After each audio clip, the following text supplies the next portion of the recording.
O deserto sempre teve o hábito de engolir viajantes, silenciar vozes e arrancar de dentro do homem aquilo que ele tenta esconder de si mesmo. Israel havia acabado de atravessar o mar, um milagre tão esmagador que deveria ter marcado para sempre o espírito do povo. Mas o deserto, com sua língua áspera e seu vento que corta como lâmina, possui um tipo próprio de pedagogia. Ele revela, ele expõe, ele rasga. Assim começa Êxodo 16, não com cânticos, mas com murmúrios. Não com a glória das águas erguidas, mas com a miséria de um povo que não sabe ainda quem Deus realmente é. O texto declara que eles chegam ao deserto de Sim, entre Elim e o Sinai. Elim, o lugar onde havia palmeiras e 12 fontes, ficou para trás. A memória da provisão fresca já se dissipara como poeira levada pelo vento. E diante deles, o horizonte seco se estendia sem piedade, como um sepulcro aberto esperando devorar suas últimas forças. Então, a fome começou. Primeiro, silenciosa. Depois, crescente. Por fim, ensurdecedora, transformando-se em acusações contra Moisés e Arão. Antes tivéssemos morrido pela mão do Senhor na terra do Egito, quando nos sentávamos junto às panelas de carne e comíamos pão à vontade. A primeira grande ironia do deserto é essa: a memória distorcida do cativeiro. O mesmo Egito que esmagou seus ossos agora aparecia na mente deles como um falso refúgio, um eco enganoso. O deserto faz isso. Confronta o homem com o que ele realmente deseja, mesmo que seja a escravidão, se a escravidão vier com pão. O murmúrio cresce como tempestade subterrânea. Não é apenas reclamação, é insurreição espiritual. É ingratidão transformada em rebelião. É olhar para o Deus que abriu o mar e dizer, ele não é suficiente. Moisés percebe a gravidade. Ele sabe que murmurar contra ele e Arão é, na verdade, murmurar contra o Altíssimo. A fome é apenas o sintoma. A doença é mais profunda. O coração que prefere o Egito à liberdade. É então que o Senhor fala, não para consolar, mas para testar. Farei chover pão do céu para vocês. O povo sairá e recolherá diariamente a porção de cada dia para que eu os prove. O verbo usado, provar, tem um peso de tribunal. Deus não quer apenas alimentá-los, ele quer sondá-los. A fome expôs o coração, o pão agora irá julgá-lo. O deserto não é apenas geografias, é um laboratório espiritual, onde a alma é destilada e seu verdadeiro sabor aparece. Moisés anuncia, à tarde comereis carne, e pela manhã vos fartareis de pão. Era a resposta de Deus à acusação do povo. Mas essa resposta não vem como um afago maternal, e sim como uma demonstração severa de que o Deus que julga também sustenta, e que o sustento, quando recebido com murmuração, também se torna testemunha. Quando a luz da tarde se suicida no horizonte e o crepúsculo começa a engolir o acampamento, algo se move nos céus. A narrativa bíblica descreve que codornizes cobriram o arraial, um movimento, um bater de asas, um sussurro de vento pesado. A carne que eles ansiavam chega, mas chega como sinal. Não é abundância, é confrontação. Mas é na manhã seguinte que o terror silencioso do milagre ocorre. Quando o orvalho seca, algo aparece na superfície do deserto. Fino, granuloso como escamas, como um resíduo de geada, mas não gelado. Um pó vivo, misterioso, imóvel e, ao mesmo tempo, pulsante, como se o próprio deserto tivesse exalado aquele alimento. O povo olha, observa, toca, mas ninguém sabe o que é. Manhu? Que é isto? Essa pergunta dá nome ao milagre. O desconhecido revela mais do que alimenta. É como se Deus dissesse, vocês não sabem o que querem, não sabem o que pedem, não sabem quem eu sou. Então, comerão aquilo que não conseguem nomear. O maná era alimento, mas era também enigma. Era provisão, mas também interrogatório. Era bondade divina, mas igualmente disciplina.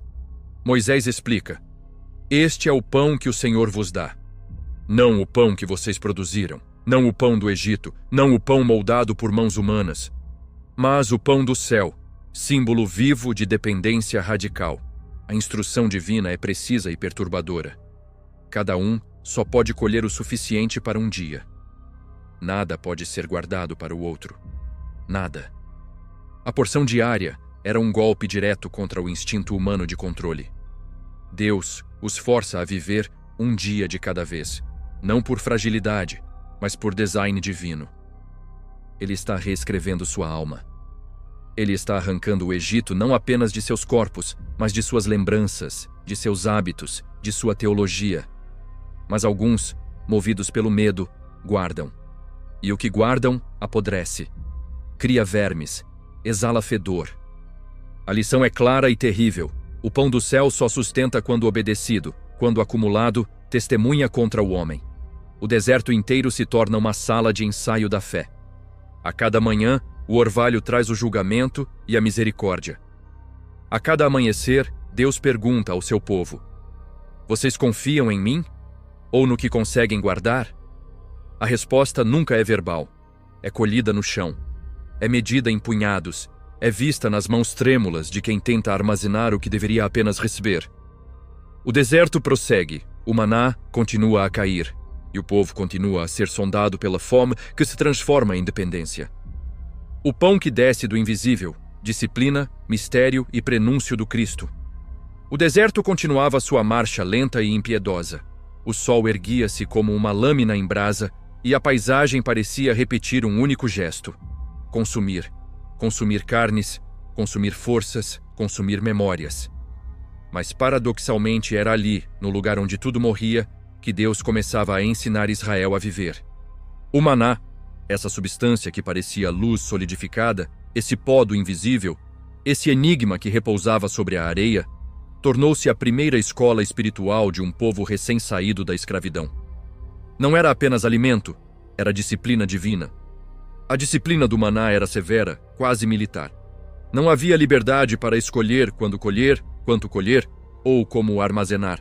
A liberdade humana, tão exaltada pelos povos antigos, era ali submetida a um regime diário de dependência absoluta. Deus ordena: cada um colherá segundo a sua necessidade. Não segundo sua ansiedade, não segundo seus cálculos, apenas segundo o que o dia exige.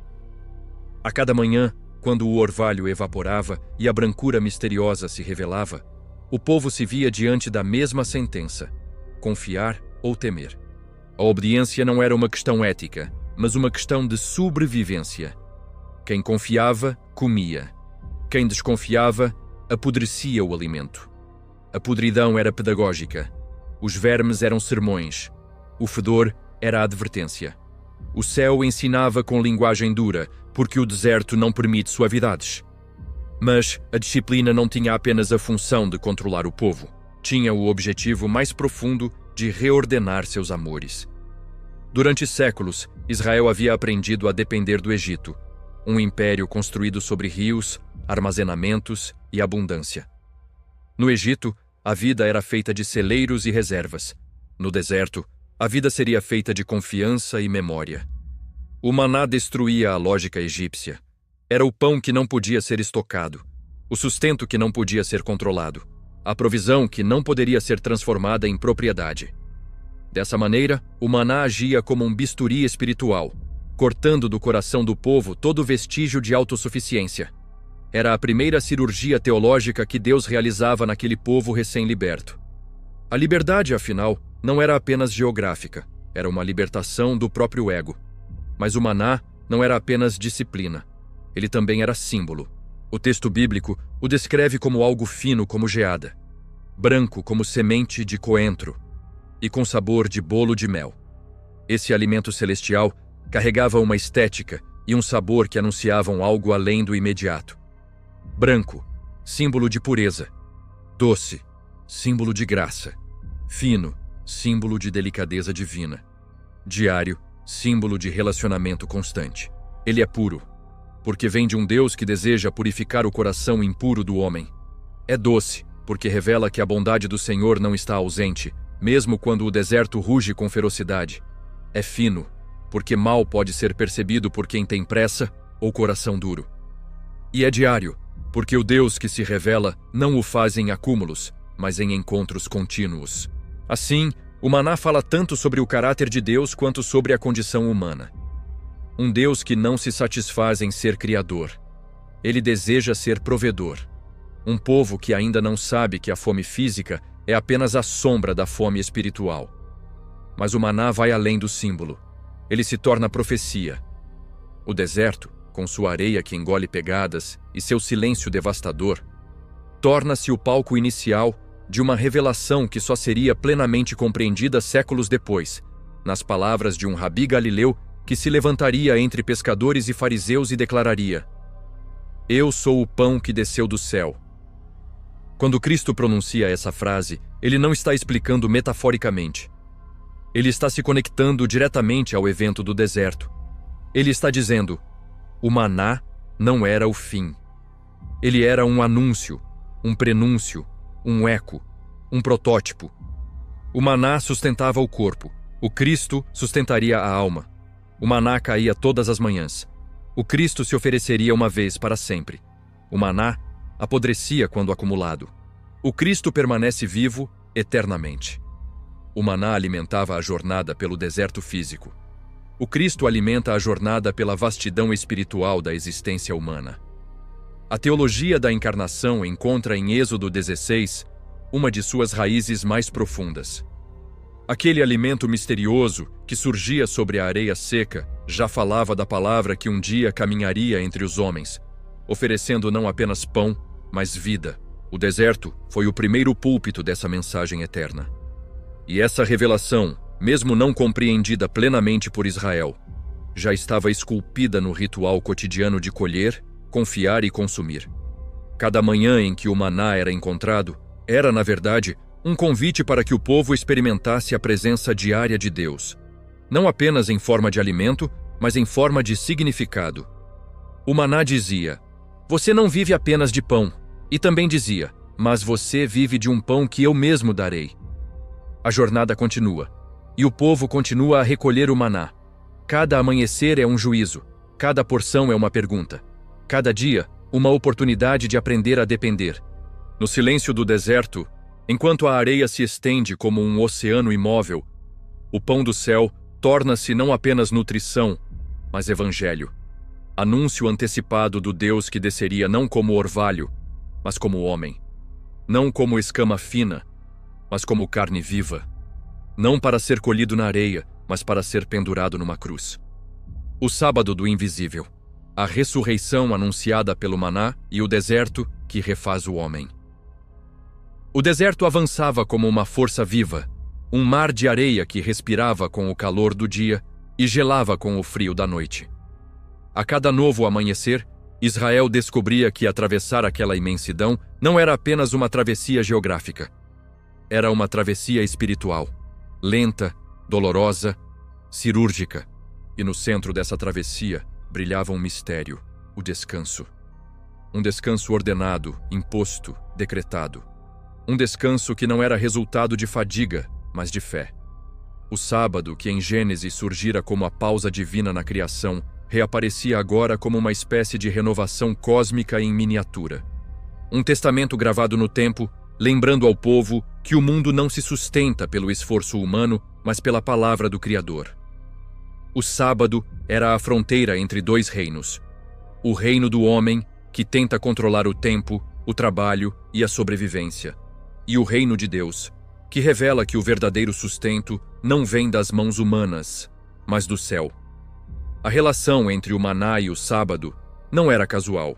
O sábado não era apenas um mandamento, era um sacramento.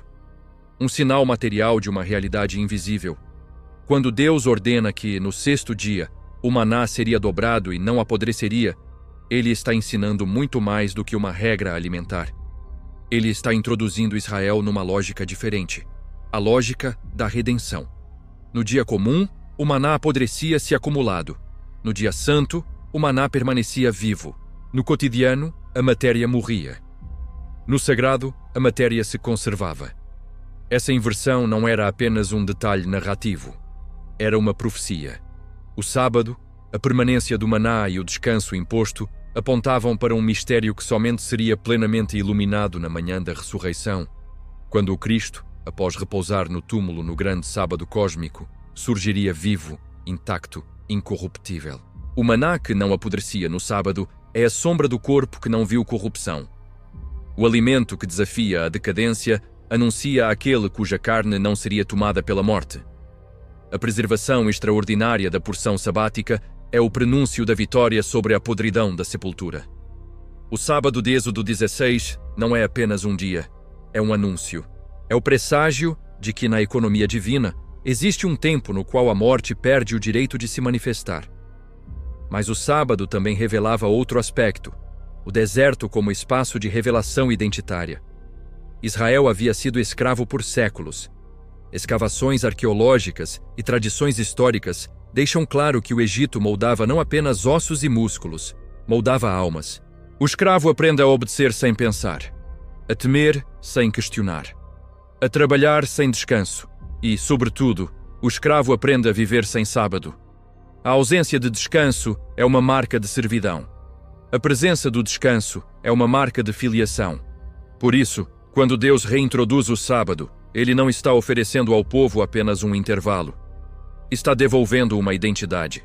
No descanso, Israel redescobre que não pertence mais ao faraó. Pertence ao Deus que criou o tempo e que, com o sábado, reescreve a história do povo. O sábado, portanto, é um selo. Um selo de que o ex-escravo é agora um filho. De que o corpo antes submetido a chicotes agora é convidado ao repouso. De que o coração antes esmagado agora é conduzido à paz. O deserto é onde Deus desfaz identidades antigas, identidades de medo, exaustão e opressão, e forja identidades novas, marcadas pela confiança e pela obediência. E o maná, misterioso e silencioso, era o mestre dessa transformação.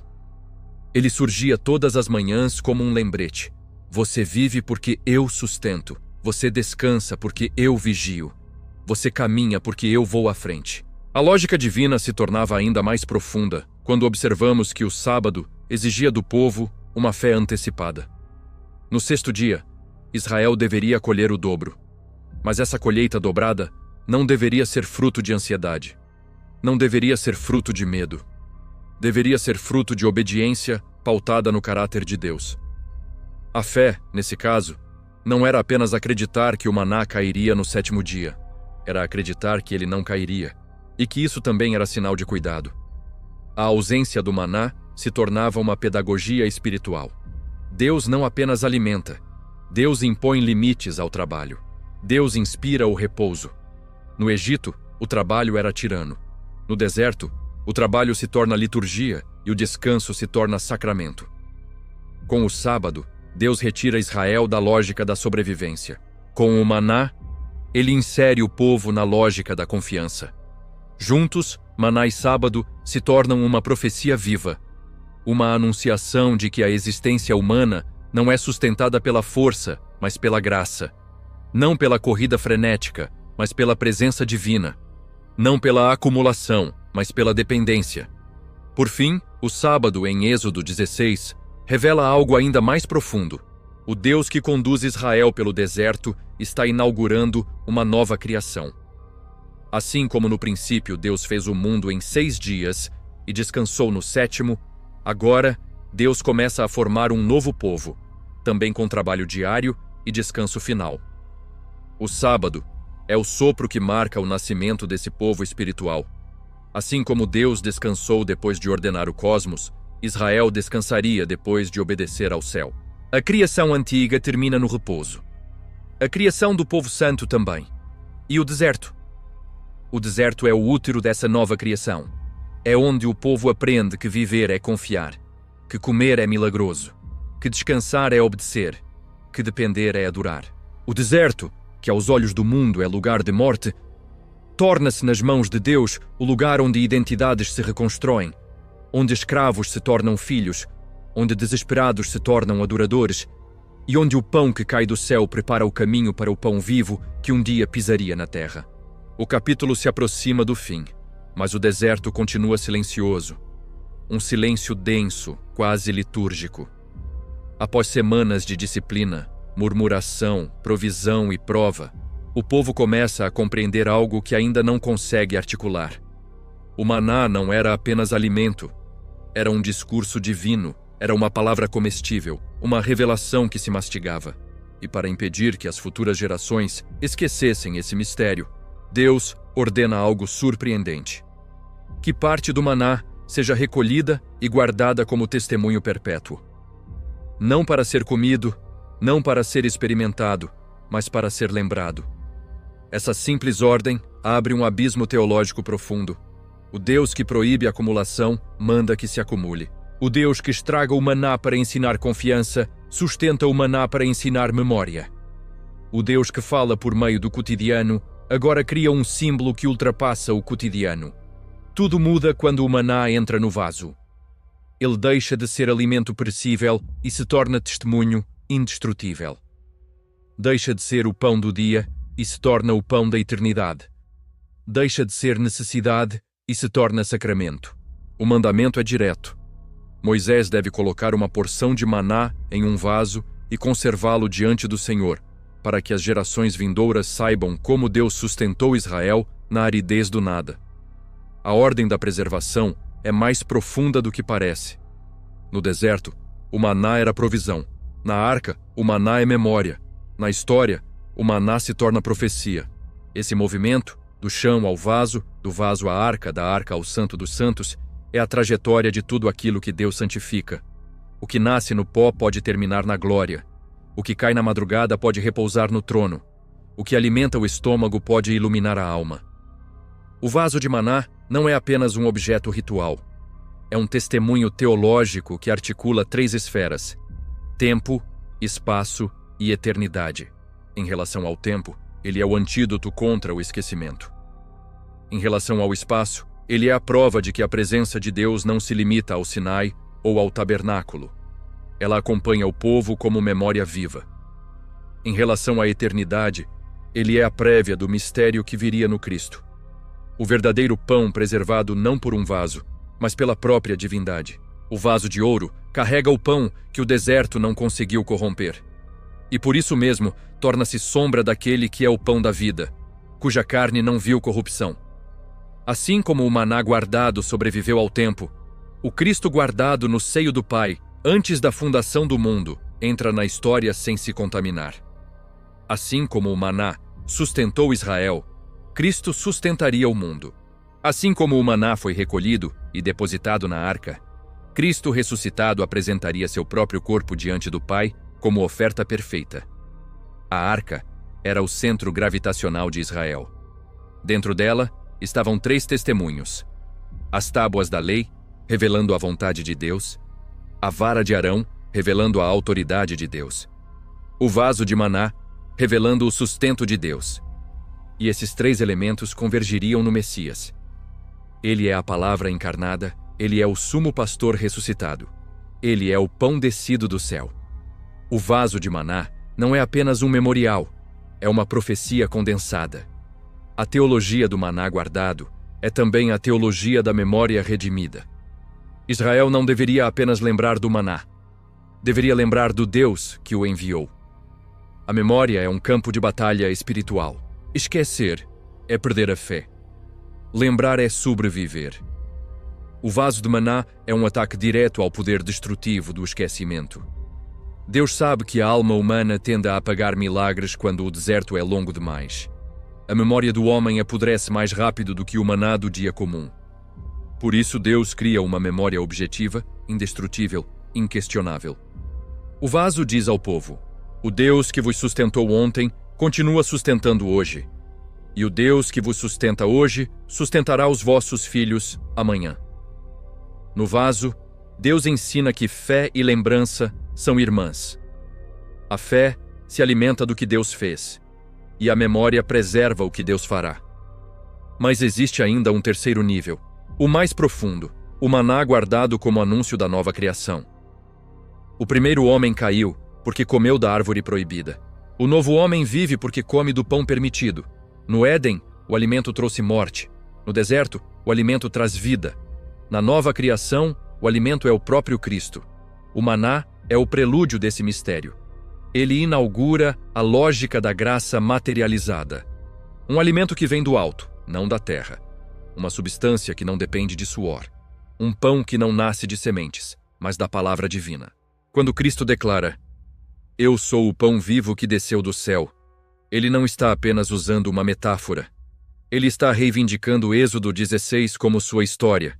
O maná foi apenas a sombra. Ele é a substância. O vaso guardado diante da arca antecipa o corpo glorificado guardado na glória eterna. O pão preservado no Santo dos Santos anuncia o pão eterno que se levantaria do túmulo incorruptível. O testemunho sagrado aponta para o Cristo que, ao ressuscitar, inaugura a nova criação. Uma humanidade alimentada não pelo maná do deserto, mas pela presença do Filho que vive para sempre.